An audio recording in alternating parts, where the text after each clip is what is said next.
Oh shit!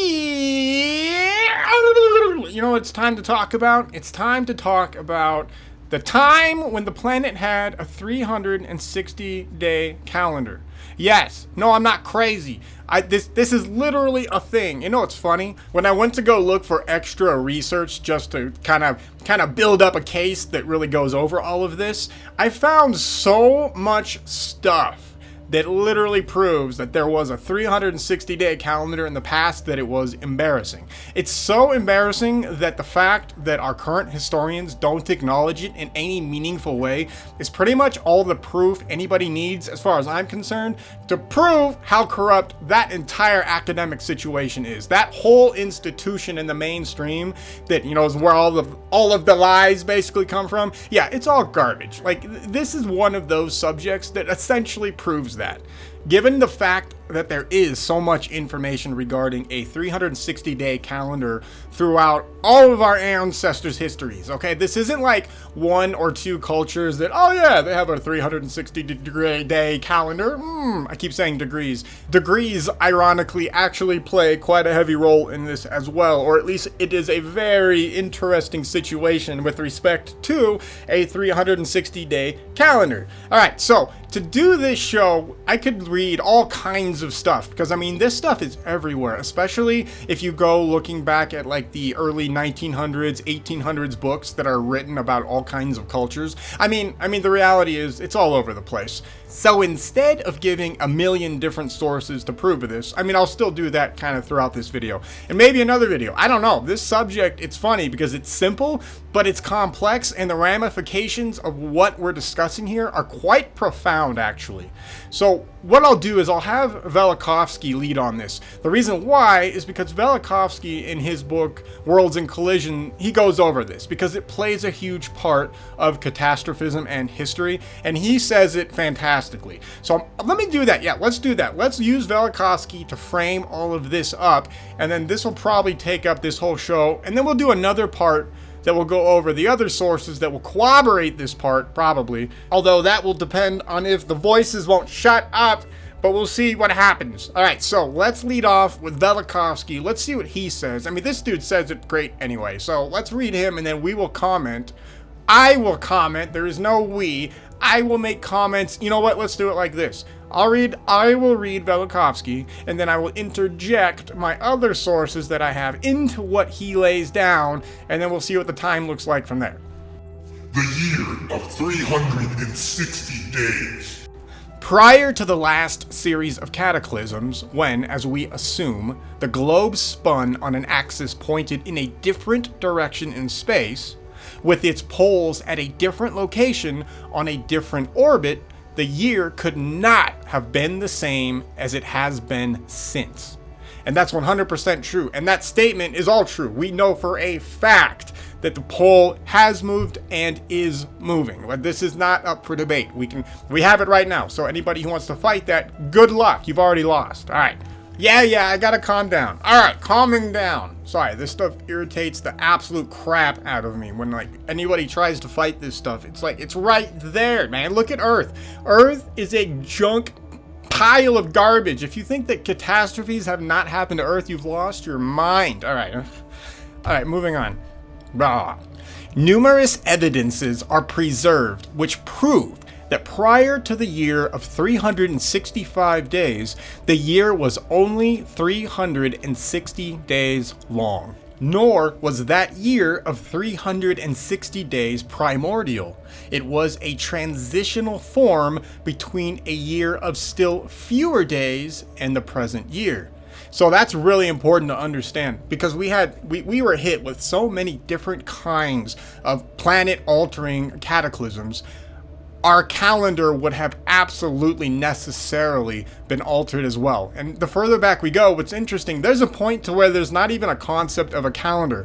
Now, mainstream historians will try to say like, oh, our ancestors were just stupid. They're cave people, they're just scratching their butts and smelling themselves. And they didn't understand the concept of a calendar. Shut up. Of course they did.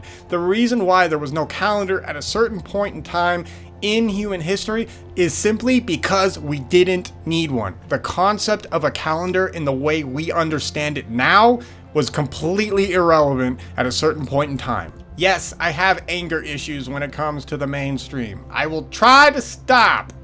All right, let's keep reading. In the period of time between the last of the series of catastrophes of the 15th century and the first in the series of catastrophes of the 8th century BC, the duration of a seasonal revolution appears to have been 360 days. Now, he means BC here in his book in this particular area. This is towards the end of the book, so he assumes we already know what he's talking about date-wise. But in this particular work, this book covers two main catastrophes. He covers the Mars event, which would be the 8th century BC, and then he covers the Venus event, which takes place in the 14th, 15th century BC. In order to substantiate my statement, I invite the reader on a worldwide journey. We start in India. The texts of the Veda period know a year of only 360 days. All Veda texts speak uniformly and exclusively of a year of 360 days. Passages in which this length of the year is directly stated are found in all the Brahmanas. It is striking that the Vedas nowhere mention an intercalary period, and while repeatedly stating that the year consists of 360 days, nowhere refer to the 5 or 6 days that actually are a part of the solar year. This Hindu year of 360 days is divided into 12 months of 30 days each. The texts describe the moon as a crescent for 15 days and waning for another 15 days. They also say that the sun moved for 6 months, or 180 days to the north, and for the same number of days to the south. So this brings up an interesting point. Back in the day, a ton of ancient cultures used moon calendars, right? They didn't use solar calendars, they used the moon to make up their calendars. Now, the reason why we do not use the moon today is because it doesn't quite work, right? It's a little bit off, so we don't do that. Of course, the solar calendar is also off as well, which is why we need a leap year and stuff like that. This will all come into play here a little later as well, but it is interesting to note that at some point in time, for whatever reason, the moon becomes the important timekeeper. For whatever reason, that celestial body is what matters, and that's the body that works for everybody. So the fact that everybody starts using it, there must be a reason. Why only in a very specific period of time does the moon matter? This is a good question. I'm only saying this because I want you to ask it to yourself, and I want you to think about it not only while we're doing this, we have answers here, which is good, but this question really drills down to the fundamental problem with current mainstream and even alt-stream archaeology or whatever. Why is this ignored? This is one hell of a piece of evidence, and all the sides really didn't do anything with it. And the reason why I believe nobody really did anything with it is because it doesn't fit into any of their pet theories. So just be careful of that. Now, I guess as a quick warning, I'm not saying that we have everything figured out here, all right? We don't. We only know that we have at least the right direction if we follow science and history. The work continues. The perplexity of scholars at such data in the Brahmanic literature is expressed in the following sentence: that these are not conventional inexact data, but definitely wrong notions, is shown by the passage in Nidana Sutra, which says the sun remains 13.5 days in each of the 27 nakshatras, and thus the actual solar year is calculated as 360 days long. 15 days are assigned to each half-moon period. That this is too much is nowhere admitted. In their astronomical works, The Brahmins used very ingenious geometric methods, and their failure to discern that the year of 360 days was 5 days too short seemed baffling. In 10 years, such a mistake accumulates to 52 days. The author whom I quoted last was forced to conclude that the Brahmins had a wholly confused notion of the true length of the year. Only in a later period, he said, were the Hindus able to deal with such obvious facts. To the same effect wrote another German author. The fact that a long period of time was necessary to arrive at the formulation of the 365-day year is proved by the existence of the old Hindu 360-day Savana year, and of other forms which appear in the Veda literature. This is what's funny. So, we look back at ancient cultures. All right, now the mainstream looks at ancient cultures like they are absolutely dumb, just, it's unfortunate. Those people get no credit for anything, which is hilarious because in the same breath, an Egyptologist, for example, they'll say something to the tune of, yes, the Egyptians built the pyramids, but they were too stupid to understand the 365-day-a-year calendar. This is what we have to deal with in mainstream, right? So there's a period where even in Egyptian times they knew a 360-day calendar, right? So Egyptians could do these huge, marvelous works of architecture, line these buildings up with all kinds of stuff on the planet, but they weren't quite smart enough to figure out there were 365 days of the year instead of 360.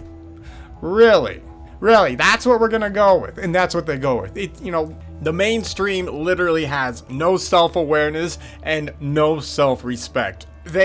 You want to know why this world is falling apart? It's because of stuff like this. This stuff gets a free pass amongst the majority of the people on this planet. No questions asked. Yeah, we're in a lot of trouble. All right, moving on. Here is a passage from the Aryabhatiya, an old Indian work on mathematics and astronomy. A year consists of 12 months. A month consists of 30 days. A day consists of 60 nadis. A nadi consists of 60 vinadikas. A month of 30 days and a year of 360 days formed the basis of early Hindu chronology used in historical computations.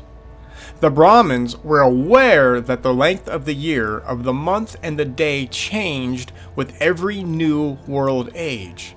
The following is a passage from the Surya Siddhanta, a classic of Hindu astronomy. After an introduction, it proceeds. Only by reason of the revolution of the ages, there is here a difference of times. The translator of this ancient manual supplied an annotation to these words. According to the commentary, the meaning of these last verses is that in successive great ages, there were slight differences in the motion of the heavenly bodies. Explaining the term bija, which means a correction of time in every new age, the Book of Surya says that time is the destroyer of worlds. The sacerdotal year, like the secular year of the calendar, consisted of 360 days, composing 12 lunar months of 30 days each. From approximately the 7th pre-Christian century on, the year of the Hindus became 365 days and a quarter long. But for the temple purposes, the old year of 360 days was also observed, and this year is called the Savana. This stuff is amazing. So whenever we start to think about other cultures, even today, and I mean basically non-Western cultures, how many of these cultures literally have their own year cycles? You ever wonder about that? So for those of you who are out there who are in those cultures, that's regular to you, and that's cool. But for a lot of people who are in the Western world, a 360-day year, or really any other calendar, because there's other calendars too. 360 days is not the only calendar that existed. We'll do that crap in a different show. But it's amazing that all of these cultures, even today, here and there, it's obviously not huge anymore like it used to be, but there's still a lot of cultures that still at least celebrate their old school calendars. The real question we really should be asking is, why do all of these ancient cultures have different concepts of what comprises a year? It's funny, this simple fact that we have all of these other cultures with different concepts of a calendar. And by the way, none of these cultures are dumb, but they all for some weird reason have different calendars, at least back in the day. And mainstream historians just, they don't care. They just move on with life. They ignore it. They're just cave people apparently. They don't know what they're talking about. It's just unbelievable. Right here, we have evidence right here that something must have happened in the past that would have made all of these ancient cultures create and then follow this kind of a calendar system.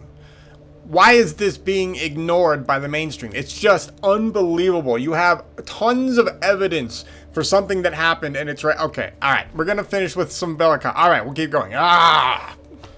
When the Hindu calendar acquired a year of 365 days and a quarter and a lunar month of 29 and a half days, the older system was not discarded.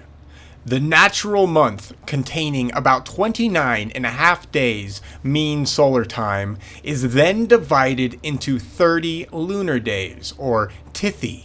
And this division, although of so unnatural and arbitrary a character, the lunar days beginning and ending at any moment of the natural day and night is, to the Hindu, of the most prominent practical importance, since by it are regulated the performances of many religious ceremonies, and upon it depend the chief considerations of propitious and unpropitious times and the like. The double system was the imposition of a new time measure upon the old. Now we see this everywhere, right? Like I was just complaining 2 seconds ago.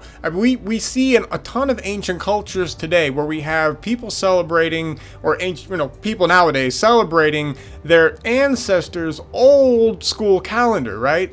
Chinese New Year, etc. There's all these other kinds of calendars out there that exist. There has got to be a reason why they exist. We cannot ignore this. So in our historical studies now, I want everybody to take this seriously, because this is actually a key to understanding what our ancestors went through in the past.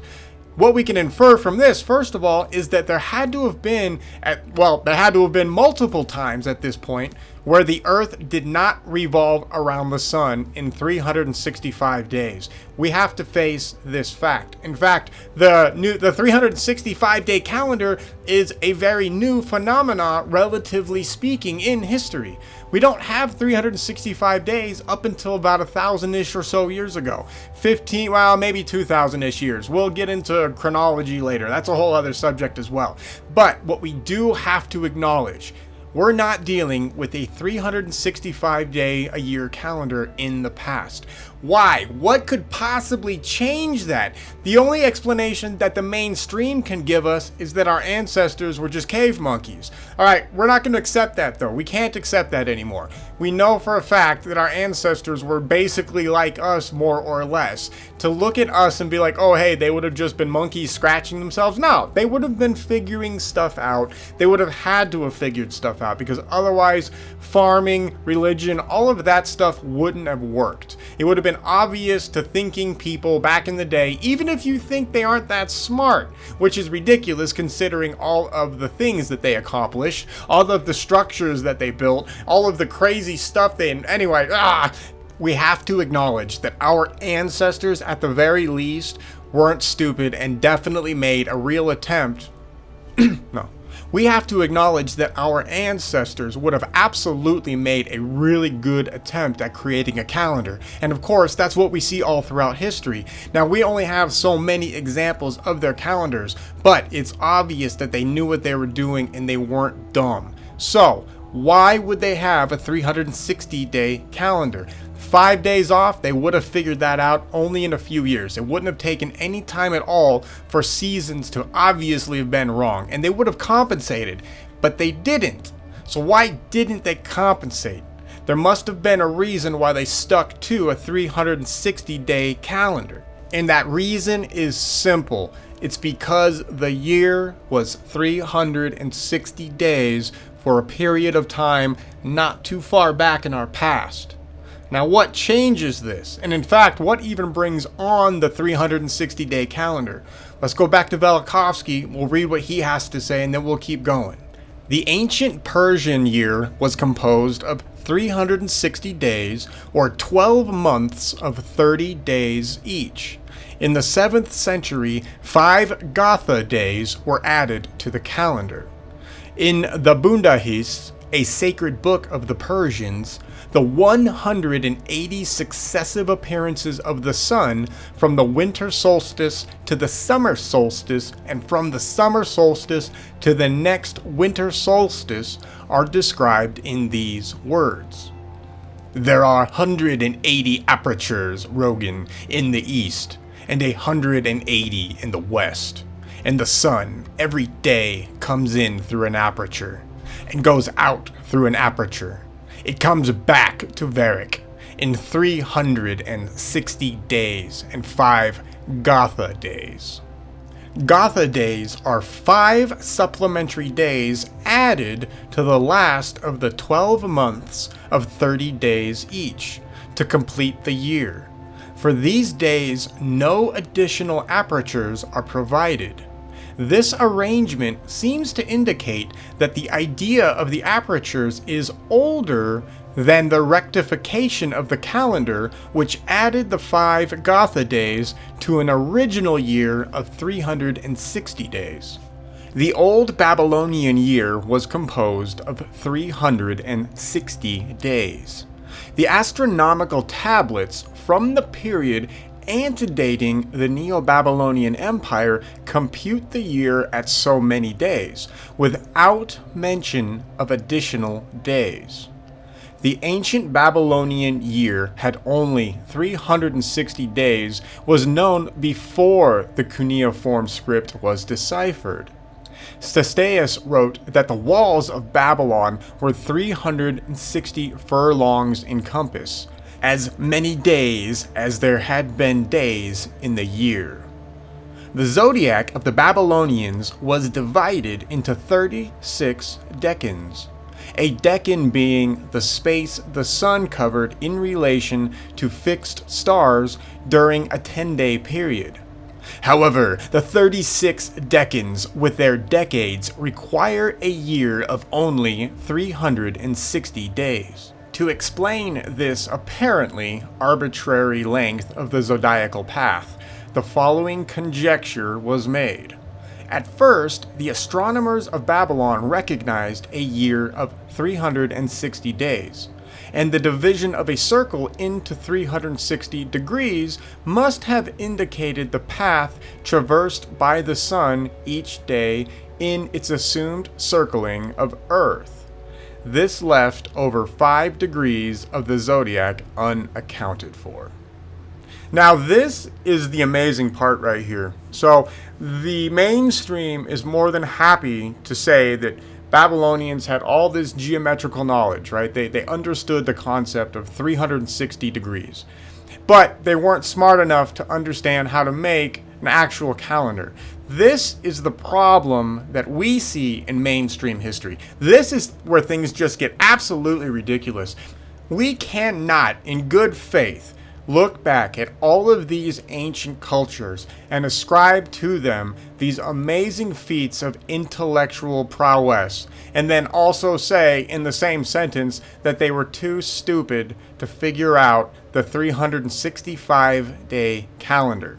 Now, the good news is that all of our ancient ancestors tell us the problems that they had in this situation. The reason why they had a 360-day calendar was because of the gods, quote unquote, fighting. Or, in other words, when we had the planets crossing orbits with each other while they were trying to find their current equilibrium. They describe it all. And of course, if all of that crazy catastrophism was going on around us and here on Earth, we would expect to see things like a calendar being different. The Earth's orbit would have necessarily have been changed during all of this, and it was. That's the beauty of all of this. We can scientifically say, hey, look, these guys had a 360-day calendar because we had interplanetary issues, basically. This is why we have to take this stuff seriously. There's no other explanation that makes any other sense as far as trying to rectify the fact that everybody had different calendars opposed to our current 365-day calendar. Now, it's also important to remember these same cultures, once they pull out of all of these catastrophes, they also jump on to the 365-day calendar. They do eventually get there. But what's even more interesting is that when they do get there, there's still the old school people that want to hold on to the 360-day calendar. See, now I'm going crazy. But what's interesting is that you see that there are people in these societies that were pushing back against the change, even though the change was there. You had to make it. The Earth's orbit had been changed. There was no other way to rectify it. But so many religions at that point in time, for example, had been based on the 360-day calendar that the people who believed in all of that stuff didn't want to let it go. And to be fair, there's a point of tradition in there anyway. You don't want to just let go of tradition. After, several hundred years at least of having a 360-day calendar, of course society built up around it, and people generally fight change. I mean, for example, right here, we have evidence all over the place that shows very recently that humans had to deal with catastrophic changes regarding our planet. And of course, you have a huge swath of the population that doesn't want anything to do with the facts right in front of them. Change is difficult, and we see that even in these historical contexts regarding the calendar. Even back then, people did not want to change, right? They were holding on to the past, just like people do nowadays. People don't want to move forward. It's difficult. Even more interesting with regard to all of this calendar stuff is that we have in all of these ancient cultures histories where they discuss the time to where the calendar actually changed and where they actually had to try to figure out how to reconcile their new situation and create a new calendar because of everything that happened. This is actually a legit problem that all ancient cultures go through. They try to figure out, or they have to try to figure out, where the sun is going to come up next. That is a real problem. They actually don't even know what direction the sun will eventually come up in. How do you like that? And then once they finally see that, it takes, several years for them to start to figure out what the new calendar is going to be, because it's obvious that the old 361 no longer works. So we have to look at the evidence here, and we have to take this stuff seriously.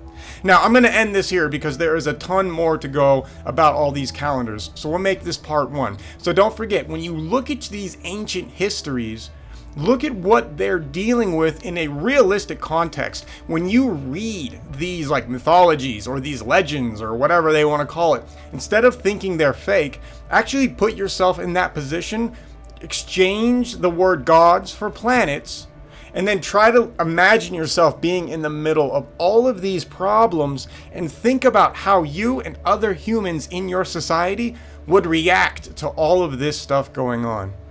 Alright, I'm losing my voice apparently. Alright, this is part 1. We'll do part 2 next, and we'll keep going over more calendar changes from all the other cultures on this planet.